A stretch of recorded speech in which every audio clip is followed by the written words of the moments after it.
Narito na ang PTV Balita ngayon.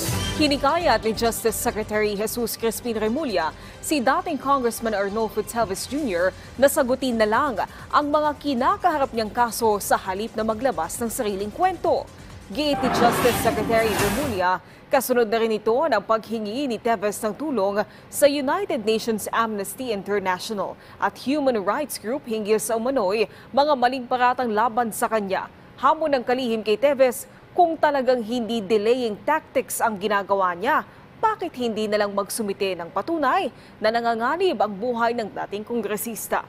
Magugunitang inakusahan ang dating mambabatas sa umunoy mastermind sa pagpatay kay dating Negros Oriental Governor Roel de Gamo at siyam na iba pa noong March 4, 2023. Tataas ang singil ng Meralco ngayong Hunyo. 0.64 per kilowatt hour ang dagdag singil sa kuryente ng power distributor.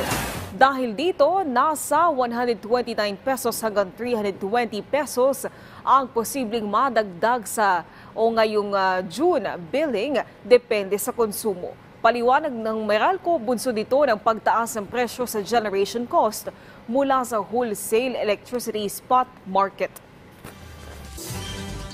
Umabot ho ng 35 centavos per kilowatt hour rounded off yung generation charge po. At ito ay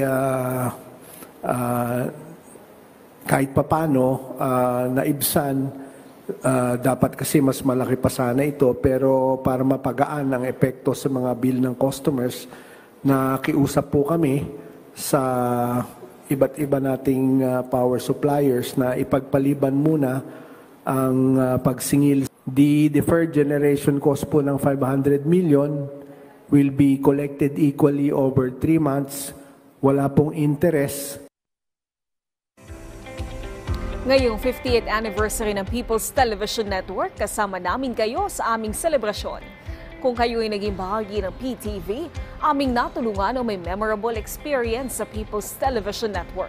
Magpadala ng alinmang picture, videos o testimonies sa kwentong ptv@gmail.com. Maaari nyo rin gamitin ang hashtag kwentong PTV at i-post sa social media. Sa 5 dekada, sama-sama tayo mula noon hanggang ngayon.